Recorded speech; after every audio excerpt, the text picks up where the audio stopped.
Hey tribe, how are you? I'd love to be with you today and shake your hand and give you a hug and give you a kiss. I'd love to.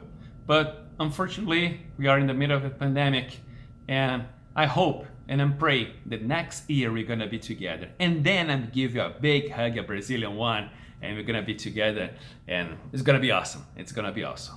Meanwhile, I'd like to share with you a message that I believe God put on my heart.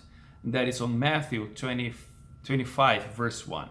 And says this: At the time the kingdom of heaven will be like 10 virgins who took their lamps and went out to meet the bridegroom. 5 of them were foolish and 5 were wise.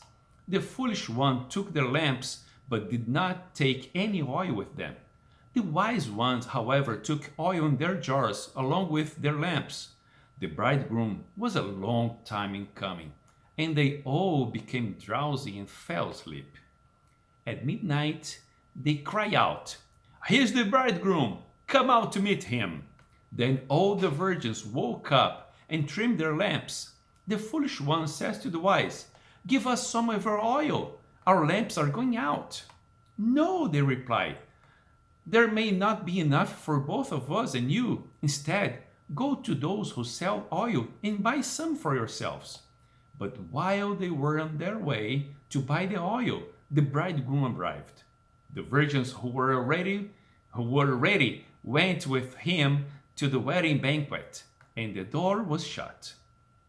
Later the other also came. "Lord, Lord," they said, "open the door for us." But he replied, "Truly I tell you, I don't know you.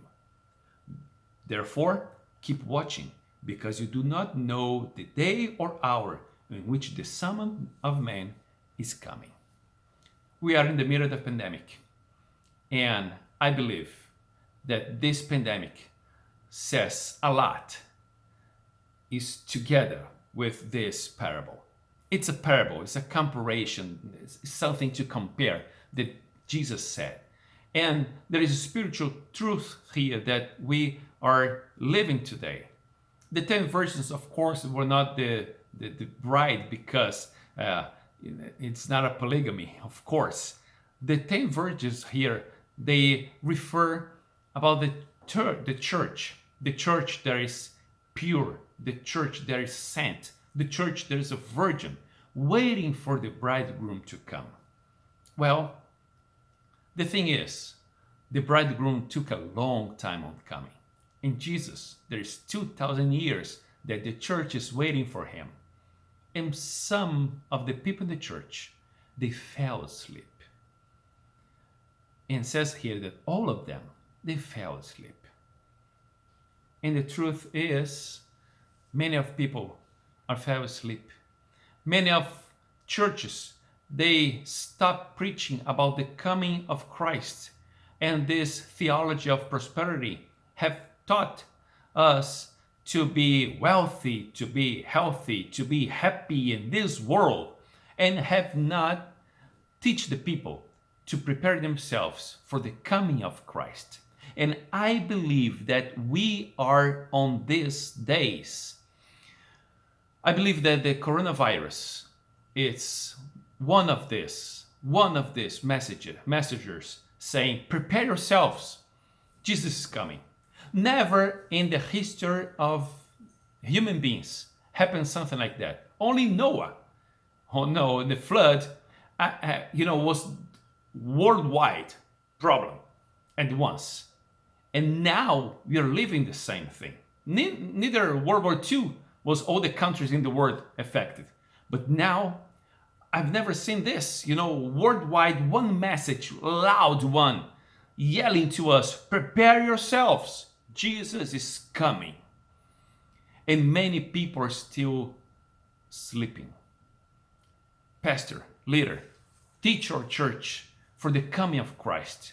Not only on this world be happy and wealthy and all the stuff, but prepare ourselves because Jesus is coming. And I believe that we are in the last days. Let's look what is written on Romans chapter 13, Romans 13:11. And do this, understanding the present time, that The hour has already come for you to wake up from your slumber, because our salvation is nearer now than when we first believed. We were waiting for Jesus for a long time. The bridegroom took a long time on coming. And many of people in the church, they have not kept oil on their lamps. This is a spiritual oil. It's not olive oil or any kind of oil, but it's a spiritual oil. It's praying, it's fasting, it's seeking the Lord, it's be together with Christ. And that we keep a stock. It's a spiritual stock that we keep, and when we need, we use it. It's not a stock, it's stock's market, but it's a spiritual stock that we keep, and that's like a spiritual oil. We are in the last days. I believe this. I truly believe. All the signs of Jesus coming it's already fulfilled. And Jesus is coming. And I truly believe that we have to prepare ourselves to put oil on our lamps and teach the members of our churches that Jesus is coming, that our salvation is nearer now than we first believed. Well, the good thing is that when Jesus comes, we're going to be all together. Not only us, our tribe, but all the tribes in the world, all the countries in the whole world, all the people, all the colors, all the cultures, all the languages. We're going to be all together with Christ on one body. And that's going to be awesome. I can't wait to get there. I can't wait to come. Jesus come. It's going to be the best day of our lives, and forever and ever and ever, the best days forever. And it's going to be great. It's going to be awesome. And unfortunately, there is a lot of people, they are scary, they're waiting, they're worried, but they're not preparing themselves for the coming of Christ. I'd like to leave this message to you. Let's wake up. Let's wake up the people that is together in our churches and our community, because Jesus is coming. And that's the beauty of this. That's the pure gospel. Jesus is coming to get us. Let's wake up. Let's wake up. God bless you. I love you.